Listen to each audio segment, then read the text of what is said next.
Hello दोस्तों, आज के इस वीडियो में हम उन 27 सीखों 27 टीचिंग्स या जिनको कह लो कि 27 लर्निंग्स की बात करेंगे जो हमें रामायण से सीखने को मिलती है।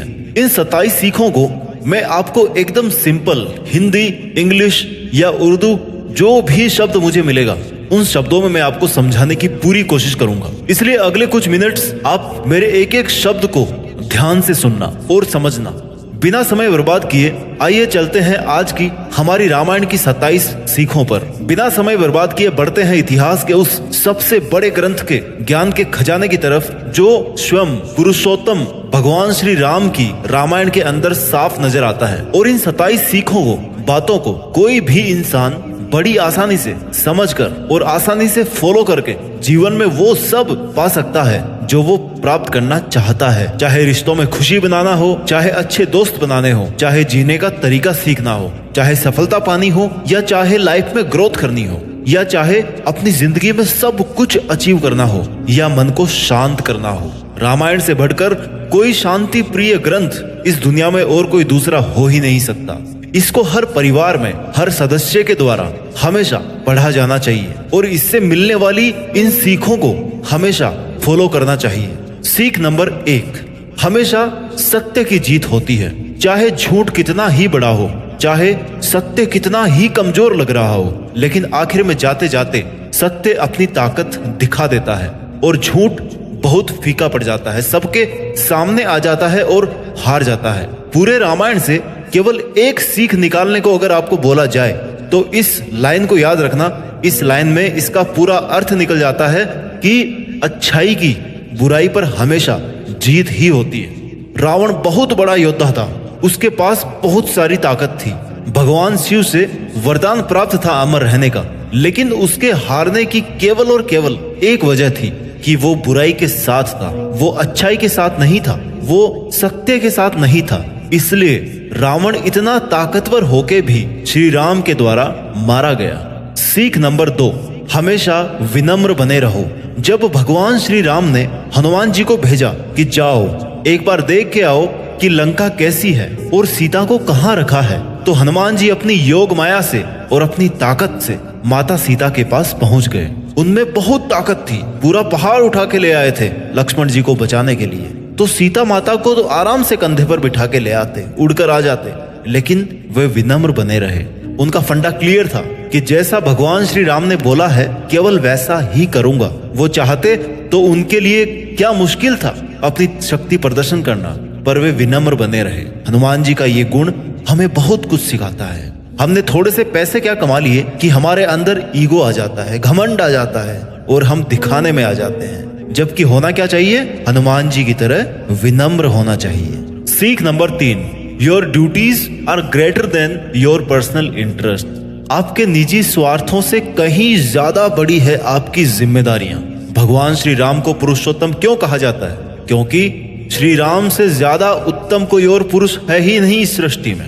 और जब वो खुद इतने उत्तम हैं तो फिर उन्होंने रामायण के अंत में सीता माता को क्यों छोड़ा और सीता माता क्यों जंगल निवास में गई? उनका मानना था कि राजा और रानी वो होते हैं जिन पर उनकी प्रजा भरोसा करे, जिन पर बिल्कुल भी संदेह ना करे, बिल्कुल भी संकोच ना करे। एक धोबी ने संदेह किया माता पर और भगवान राजपाट छोड़कर सीता माता के साथ जंगल जाने को तैयार हो गए दोबारा। लेकिन श्री राम इसलिए नहीं जा पाए जंगल क्योंकि उनके किसी भी छोटे भाई ने राजा बनने से इनकार कर दिया, क्योंकि ये उनके धर्म के विपरीत था कि बड़े भाई के होते हुए हम छोटे भाई कैसे राजा बन सकते हैं, कैसे राजा बनने का सुख भोग सकते हैं। और अंत में यही हुआ कि श्री राम को ही राजा बनकर रहना पड़ा और सीता माता को छोड़ना पड़ा। इस पूरे इंसिडेंट से क्या सीखने को मिलता है कि आपका निजी जीवन, आपकी पर्सनल लाइफ आपकी जिम्मेदारियों से, आपकी रिस्पॉन्सिबिलिटीज से कभी ऊपर नहीं हो सकती। इसीलिए श्री राम पुरुषोत्तम थे। सीख नंबर 4 जो हमें रामायण से मिलती है, हमेशा सबकी इज्जत करना सीखिए। जब शबरी माता ने श्री राम को देखा तो वो इतने आनंद में डूब गई कि जब बेर खिलाने के लिए ले गई तो ये इंश्योर करने के लिए, ये निश्चित करने के लिए कि हर बेर मीठा होना चाहिए, तभी मैं श्री राम को खिलाऊंगी। अब ऐसी कोई ट्रिक तो है नहीं कि बेर को देख के बता दो कि बेर के अंदर क्या है, मीठा है कि बेर खट्टा है, कहीं कीड़ा तो नहीं है उसमें। और इसलिए वो हर बेर को पहले खुद चखती थी और फिर श्री राम को खिलाती थी। और श्री राम सबरी माता के प्रेम में इतना मग्न हो गए कि उनको इस बात का जरा भी पता नहीं पड़ा, उनको जरा भी आपत्ति नहीं हुई कि शबरी माता उनको झूठे बेर खिला रही है। ये होता है बजाय हम ये देखने कि कौन क्या है, हम ये देखें कि उसके मन में हमारे प्रति प्रेम कितना है और हम उसके प्रेम की इज्जत भी करें। सीख नंबर 5 जो हमें रामायण से सीखनी चाहिए, परिवार में एकता का होना बहुत जरूरी है। परिवार के सभी सदस्यों का एक मत रहना बहुत जरूरी है, नहीं तो वो परिवार टूट जाता है। और अगर वो परिवार एकजुट है, यूनाइटेड है, तो फिर वो किसी भी बड़ी से बड़ी चुनौती का सामना कर सकता है। राजा दशरथ अपने पुत्रों से बहुत प्यार करते थे।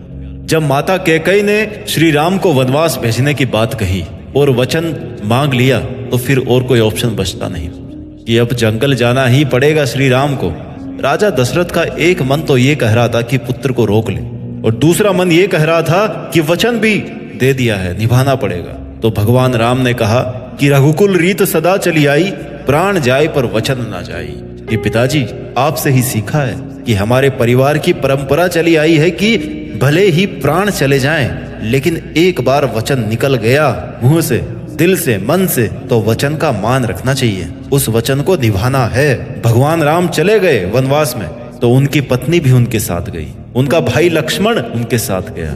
जब वो सब जंगल चले गए तो राजा दशरथ ने दुख ही दुख में अपने प्राण त्याग दिए, जिससे पता पड़ता है कि वो कितना प्रेम करते थे अपने पुत्र से, कितना प्रेम था उनके परिवार में। और जब दशरथ स्वर्ग चले गए तो अब राजा कौन बने?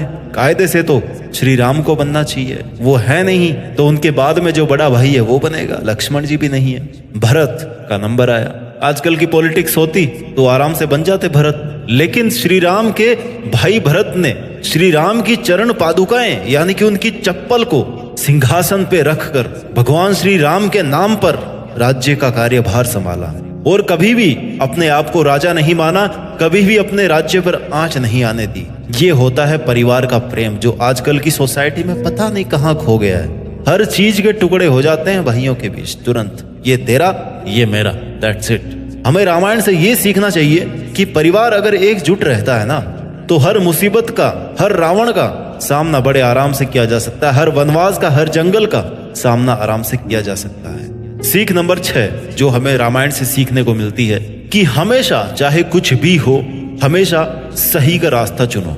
अगर आपको सही का साथ देने के लिए या सच्चाई का साथ देने के लिए अपने घर परिवार या अपने धर्म को भी छोड़ना पड़े ना, तो पीछे नहीं हटना चाहिए। उदाहरण है रावण के छोटे भाई विभीषण का। विभीषण रावण के छोटे भाई थे, लेकिन धर्म प्रेमी थे, शांति प्रिय थे।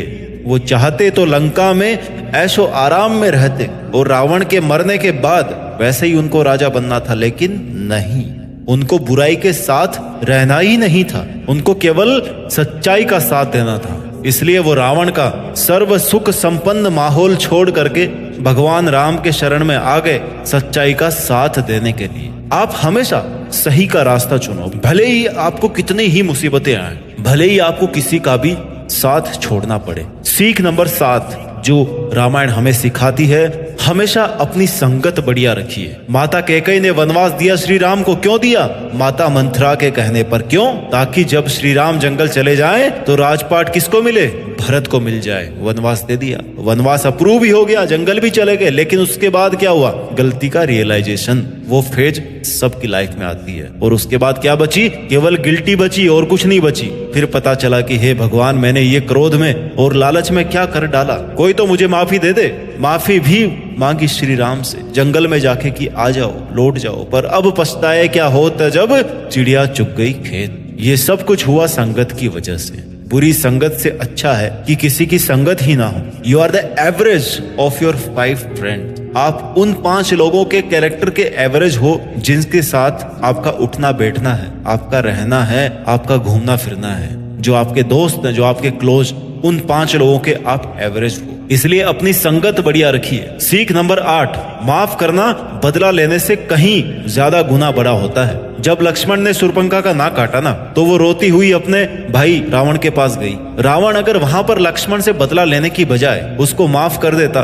तो जिंदा रहता, पर उसने बदला लेने की सोची, और जब बदला लेने की सोचकर गया वो माता सीता को किडनैप करके ले आया, यानी कि बदले की भावना में गलतियों पर गलतियां कर बैठा, तो फिर नतीजा तो वही होना था जो आपने देखा, जो आप जानते हैं। किसी भी विवाद को समाप्त करने के दो ही ऑप्शन है कि या तो माफ कर दो सामने वाले को या फिर उसको साफ कर दो। और अगर माफ कर दिया तो ठीक है, मामला शांत है। अगर साफ करने की सोच के जाओगे ना तो पता नहीं वो साफ होगा कि आप साफ होंगे। इसलिए कहा जाता है कि forgiveness is always better than revenge. माफ करना बदला लेने से कहीं ज्यादा बेटर ऑप्शन होता है। ये बात मैं नहीं बोल रहा, ये बात रामायण से हमें सीखने को मिलती है। सीख नंबर 9 जो हमें रामायण सिखाती है, कभी कभी चीजें जितनी अच्छी दिखती है उतनी अच्छी वो वास्तव में बिल्कुल नहीं होती। या कह लो कि अपनी इच्छाओं से ना हमेशा बचकर रहना चाहिए। आपकी इच्छाओं में कोई चीज बहुत अच्छी होती है लेकिन उतनी अच्छी होती नहीं है। रावण ने जब माता सीता को किडनैप करने का प्लान बनाया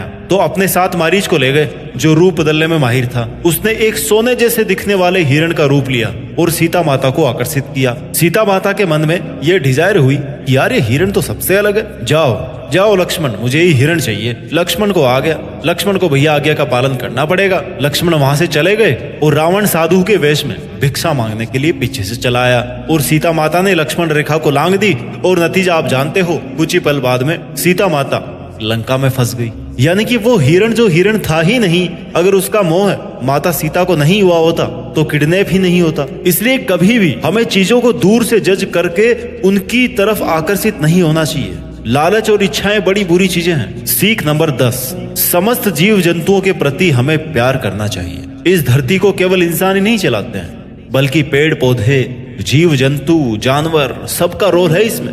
एक इकोसिस्टम बना हुआ है जिसमें हम सब एक दूसरे पर डिपेंड हैं। हमें सबको प्यार करना चाहिए और किसी के भी जीने का हक नहीं छीनना चाहिए। रामायण में देखिए हनुमान जी कौन थे? वानर। राम सेतु किसने बनाया? वानरों की सेना ने। जटायु कौन थे?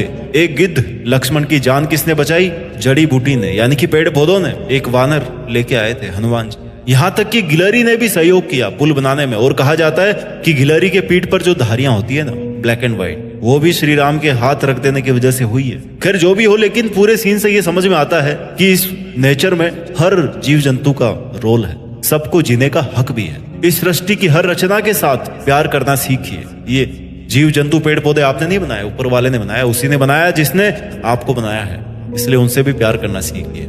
ये रामायण ग्रंथ बोलता है। सीख नंबर 11, दुश्मन की भी खूबियों का सम्मान करना चाहिए। रावण ने भले ही बहुत बड़ा पाप किया हो, लेकिन जब वो मरने वाला था ना, तो श्री राम ने लक्ष्मण जी को भेजा कि जाओ रावण से कुछ सीख करके आओ। लक्ष्मण जी बोले कि भैया ये क्या बोल रहे हो? जिस आदमी ने सीता माता का अपहरण किया, जिसको आपने मारा, जो इतना गंदा इंसान था, उससे आप मुझे सीखने को बोल रहे हो? तो श्री राम ने कहा कि रावण के कर्म बुरे थे लेकिन उसके पास में ज्ञान बहुत था, वो एक बहुत बड़ा ज्ञानी आदमी था, उससे कुछ ज्ञान लेकर के आओ। और जब लक्ष्मण जी गए रावण के पास तो रावण ने कहा कि कभी भी अच्छे काम को कल पर नहीं टालना चाहिए और उसको तुरंत कर लेना चाहिए। बोला कैसे? बोले कि अगर मैं अच्छाई के साथ समय पर आ जाता, श्री राम की शरण में समय पर आ जाता, तो आज मैं यहाँ पर नहीं पड़ा होता, मेरे भी घर वाले खुश रह रहे होते, मैं भी महल में आनंद ले रहा होता।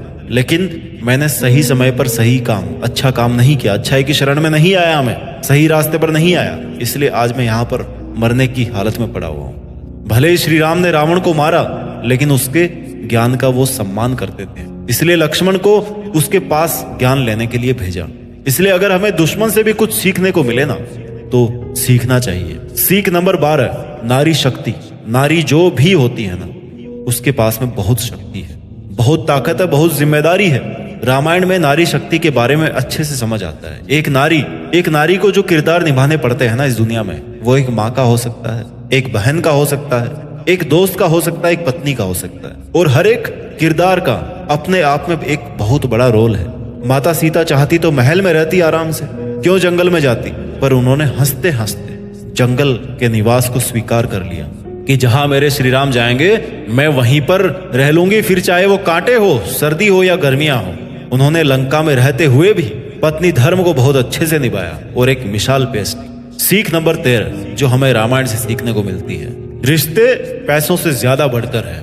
अब देखिए आप श्री राम का वनवास। माता सीता भी चली गई, भरत भी एक्टिंग किंग बनकर रहे और कभी भी अपने आप को राजा नहीं माना। लक्ष्मण ने छोटे भाई होने का फर्ज अच्छे से निभाया, यानी कि कोई महल नहीं था, कोई पैसों का मैटर ही नहीं था, लेकिन फिर भी रिश्ते कितने अच्छे से चल रहे थे। रिश्ते अगर निभाना जानते हो तो पैसा कुछ भी नहीं है, धन दौलत कुछ भी नहीं है पैसों के सामने। इसलिए रामायण के लक्ष्मण और सीता माता की तरह अगर धन दौलत और रिश्तों में किसी एक को चुनना पड़े ना, तो हमेशा रिश्तों को ही चुनना चाहिए। सीख नंबर 14, माँ बाप की इज्जत। माँ बाप की इज्जत कीजिए, करना सीखिए। जब माता कैकेयी ने कहा कि अब तो राम को वनवास जाना ही पड़ेगा, तो श्री राम ने एक भी क्रॉस क्वेश्चन नहीं किया कि क्यों जाना है, कब जाना है, कहाँ रहना है, कैसे रहना है, खाना कहाँ मिलेगा। नो, उनके दिमाग में क्या था, एक तो माता का आदेश और दूसरा पिता का वचन। यानी कि माँ बाप ने अगर कुछ कहा है तो उसमें कोई ना कोई बात जरूर है, उसमें कोई ना नुकुर नहीं है, वो करना है मतलब करना है। There is no second thought. अब चाहे उसका पालन करने में जान ही क्यों ना निकल जाए, पर उसको फॉलो करना है तो करना है। सीख नंबर 15 जो रामायण से हमें सीखने को मिलती है कि कुछ भी करने से पहले अच्छे से सोचना जरूर चाहिए। जैसे रावण ले गया सीता माता को और कैकेयी ने दे दिया वनवास। अगर कैकेयी ने सोचा होता वनवास देने से पहले तो श्री राम को कभी जाना ही नहीं पड़ता, और रावण ने सोचा होता ऐसी हरकत करने से पहले तो उसका भी वध हुआ ही नहीं होता। कुछ भी करने से पहले 2-3 बार ठंडे दिमाग से जरूर सोचो कि करने क्या जा रहे हो, कि क्या मैं जो करने जा रहा हूं वो एथिकली सही है या रॉन्ग है, उसके क्या क्या प्लस पॉइंट्स है और क्या क्या माइनस है। ये डिसीजन मेकिंग करना बहुत जरूरी है। आज की डे टू डे लाइफ में हम बहुत सारे काम ऐसे करते हैं जिनके बारे में हम सोचते नहीं है, और लास्ट में पूरा खेल बिगड़ जाता है। थोड़े से स्वार्थ की वजह से, थोड़े से गुस्से की वजह से पूरा काम गड़बड़ हो जाता है। थोड़ी सी मिस प्लानिंग की वजह से, नहीं सोच पाने की वजह से पूरा काम गड़बड़ हो जाता है। कुछ भी करने से पहले अच्छे से सोचना जरूर चाहिए। सीख नंबर 16 जो हमें रामायण से सीखने को मिलती है, ऑलवेज हैव हेल्पिंग नेचर। हमेशा किसी का भला करने की सोचिए। श्री राम ने कभी भी किसी की हेल्प करने का अगर मौका आया उनके पास तो उसको मना नहीं किया। सुग्रीव की हेल्प करी, जटायु की करी, सबरी माता की हेल्प करी, सबकी हेल्प करी। जो सामने आता गया उस पे दया करते गए। इंसान ही अगर इंसान के काम नहीं आएगा तो क्या मशीन थोड़े काम आएगी। ये बात आज के जमाने में हम सबको समझनी चाहिए। We should always have helping nature towards everyone. क्या पता किस पल की गई मेहनत किस पल काम आ जाए, किस पल की गई मदद किस पल हमारे काम आ जाए। सीख नंबर 17 अपनों से छोटों की रक्षा करें। ये हमारा धर्म है, ये हमारी जिम्मेदारी है, ये हमारी ड्यूटी है। अगर हम बड़े हैं और पावरफुल हैं तो हमारी जिम्मेदारी बनती है कि हम अपने से छोटों की या सोशल स्टेटस में जो अपने से नीचे के लेवल है वहां पे जो लोग हैं उनकी हम हेल्प करें, उनकी रक्षा करें। उनकी रक्षा करने से हम उनको भी आगे बढ़ने का अवसर देते हैं। और क्या पता कल को कोई इतना विकास कर ले कि आजीवन आपका एहसानमंद रहे, और ना भी रहे तो भी आपको तो ऐसा गुण बनाना है अपने आप में कि आप अपने से छोटों को प्रोटेक्ट करें। सीख number 18 be honest friend for life time. अगर दोस्ती करो तो ऐसी करो कि ईमानदारी कूट कूट के भरी हो, आंख बंद करके दोस्त आप पर भरोसा कर सके। सुग्रीव और श्री राम की जब मुलाकात हुई ना तो सुग्रीव बहुत बड़ी परेशानी में थे, बाली से परेशान थे। बाली उनका भाई था। श्री राम ने उनकी हेल्प करी और टाइम आने पर सुग्रीव ने भी श्री राम की हेल्प करी। Always keep your word, keep your promises. अक्सर ये होता है कि समय के बदलते ही ना, अपनी जरूरत पूरे होते ही लोग बदल जाते हैं, पर ऐसा नहीं होना चाहिए। सीख number 19 give best to your relations. Ramayana में ऐसे बहुत सारे एग्जाम्पल्स मिलते हैं जिनसे ये जानने को मिलता है कि रिश्तेदारी कैसे निभाई जाती है। माता Sita was best wife, Ram best husband थे, बेस्ट राजा थे, बेस्ट पुत्र थे। लक्ष्मण और भरत वो भी बेस्ट भाई थे। हनुमान जी बेस्ट भक्त थे। सुग्रीव बेस्ट फ्रेंड थे। आज के समय में अगर हमें किसी रिश्ते को संभालने में दिक्कत होती है तो इन रिश्तों के बारे में हमें जरूर स्टडी करनी चाहिए। पहले के जमाने में एक से ज्यादा शादियां करना राजाओं के लिए आम बात होती थी। यहां तक कि श्री राम के पिताजी ने भी एक से अधिक शादियां करी थी, उनकी एक से अधिक पत्नियां थी। पर इसके बाद भी भगवान श्री राम ने केवल एक ही शादी करी और आजीवन केवल माता सीता से ही संबंध जोड़ के रखा। ये एक बहुत बड़ा एग्जाम्पल है आज की सोसाइटी के लिए, जहां पर तलाक एक आम बात हो गई है। सीख नंबर 20 आप कितने ही बड़े बन जाओ पर आपकी इच्छाएं और आपका घमंड ना आपको ले करके बैठेगा, आपको ले बैठेगा। रावण बहुत बड़ा ज्ञानी आदमी था, बहुत बड़ा पंडित आदमी था, शिव भक्त, लेकिन मर क्यों गया? किसी भक्त की मौत होती है कभी इस तरह से? क्यों? क्योंकि घमंड था, घमंडी था वो, कर्म बुरे थे। घमंड आपको रियलिटी नहीं देखने देता मेरे भाई, और बुरे कर्म आपको कभी भी ऊपर नहीं आने देंगे, बल्कि आप पर बोझ पे बोझ बढ़ाते रहेंगे और आप डूबते रहोगे। आपके घुटनों में जान नहीं बचेगी, घुटनों पे आ जाओगे। सीख नंबर 21, हार कर भी जीतना सीखो, ना कि जीत कर भी हारना। ये एक बहुत बड़ी कला है। जीत कर भी हार गए तो क्या जीते, और हार कर भी जीत गए तो क्या खूब जीते। जटायु ने अपने प्राण त्याग दिए श्री राम के लिए, लेकिन अपने जीवन का मकसद पा लिया। देखो, उनका मकसद था कि अगर प्राण जाए तो केवल भगवान के लिए, और प्राण गए तो किन के लिए? भगवान के लिए गए, श्री राम के लिए गए। अब इसको आप मरना बोलोगे या अमर होना बोलोगे, मर्जी आपकी है। कई बार हमें लगता है कि हम हार रहे हैं या हार गए हैं, लेकिन तब हमें यह देखना चाहिए कि हम हार कर भी क्या अचीव कर गए हैं। हार करके भी जीतना सीखो। सीख नंबर 22, अगर आप कुछ बदल नहीं सकते या आपको लगता है कि चीजें आपके वश में नहीं है, तो भरोसा रखिए और अपना काम करते रहिए। जब लंका में जाने के लिए राम सेतु बनाने की बारी आई ना, तो सबसे बड़ा सवाल था कि पुल बनाया कैसे जाए। जितनी भी वानर सेना थी, सबने पत्थर उठाए और राम का नाम लेकर पानी में छोड़ते गए, और जैसे ही राम का नाम लेकर पत्थर गिराते रहे, पत्थर डूबने की बजाय पानी के ऊपर तैरने लगे और रास्ता अपने आप बनने लगा। राम का नाम ले लेकर एक एक पत्थर भी समुद्र में तर गया। ये दिखाता है कि आपकी बिलीफ पावर कितनी है। ये दिखाता है कि आप केवल उतना ही कीजिए जितना आपके वश में हो, उसके आगे क्या होगा ये ऊपर वाले पर छोड़ दीजिए। सीख नंबर 23, किसी को भी कमजोर ना समझें। जैसे वानरों की सेना ने सेतु बनाया, जटायु ने अपने आखिर सांस तक लड़ाई लड़ी, और यहाँ तक कि गिलहरी ने भी सेतु बनाने के लिए हाथ बढ़ाया। इससे ये बात सीखने को मिलती है कि सब में कोई ना कोई हुनर जरूर होता है, और हमें किसी को भी कमजोर नहीं समझना चाहिए। हो सकता है वो उस काम में परफेक्ट हो जिसमें हम नहीं हैं। इसलिए किसी का भी मजाक ये कहकर नहीं उड़ाना चाहिए कि ये तेरे से नहीं हो सकता या तू इसके लायक नहीं है, क्योंकि शेर कितना ही ताकतवर हो, लेकिन जब बारी पानी में तैरने की आती है ना, तो मछली से ज्यादा तेज वो नहीं तैर सकता, मछली से ज्यादा स्किल्ड नहीं है वो पानी के अंदर। सीख number 24, never tell your secrets to anyone. अपने रहस्य, अपने राज किसी को भी ना बताएं। केवल विभीषण को यह पता था कि रावण की मौत कैसे हो सकती है। रावण की नाभि में अमर होने का फॉर्मूला था, इसलिए रावण की मौत तब ही हो सकती थी जब उसको कोई नाभि में मारे, जब उसके अभेद कवच को तोड़कर उसकी नाभि पर वार करे, तब ही रावण मर सकता था। इसके अलावा और कोई रास्ता था नहीं। ये राज रावण ने विभीषण को बताया था, विभीषण को पता था इस राज का। अगर रावण के पॉइंट ऑफ व्यू से देखा जाए तो उसका विभीषण को ये राज बताना सबसे बड़ी भूल थी उसकी लाइफ की, जो उसकी जान ले बैठी। क्योंकि अगर वो विभीषण को कभी ना बताता कि उसकी मौत केवल उसकी नाभि से हो सकती है, तो वो शायद कभी मरता ही नहीं। हालांकि जो भी हुआ सच्चाई के पॉइंट ऑफ व्यू से उसको होना ही था, बट कहानी बहुत लंबी चलती अगर रावण का राज खुद रावण विभीषण को कभी नहीं बताया होता तो। सीख number 25, have faith on your team. Shri Ram की सेना में कौन थे? वानर, मतलब बंदरों की सेना। रावण की सेना ने तो यह कह के मजाक उड़ाया था हनुमान जी को कि देख, तुम्हारे राम की सेना में कौन है? तुम्हारे जैसे बंदर है क्या? तुम लोग लड़ोगे युद्ध, तुम लोग लेके जाओगे सीता माता को। पर उसके बाद क्या हुआ? हनुमान जी को पनिशमेंट देने के लिए और मजाक उड़ाने के लिए उनकी पूंछ में आग लगा दी गई, और उसके बाद क्या किया हनुमान जी ने? पूरी लंका जला दी अपनी उसी पूंछ से। उन वानरों की सेना थी श्री राम की, जिन्होंने पुल खड़ा कर दिया। पूरी लंका को अपना वानर रूप दिखाकर बर्बाद करके रख दिया हनुमान जी ने और पूरी वानर सेना ने। आपको अपनी टीम का मनोबल बढ़ाना पड़ेगा और उसका भरोसा करना पड़ेगा, तभी आप सक्सेसफुल बन सकते हो। ये मिलती है इससे सीख। सीख नंबर 26, कभी कभी सही काम करने के लिए थोड़े रूल तोड़ने पड़ते हैं। एग्जाम्पल से आप समझिए इस बात को। इसका दूसरा मतलब है कि अगर आपका ओपोनेंट भी रूल नहीं फॉलो कर रहा है, तो आपका भी रूल फॉलो करने का कोई पॉइंट नहीं है, वहां पे कोई मीनिंग नहीं निकलता।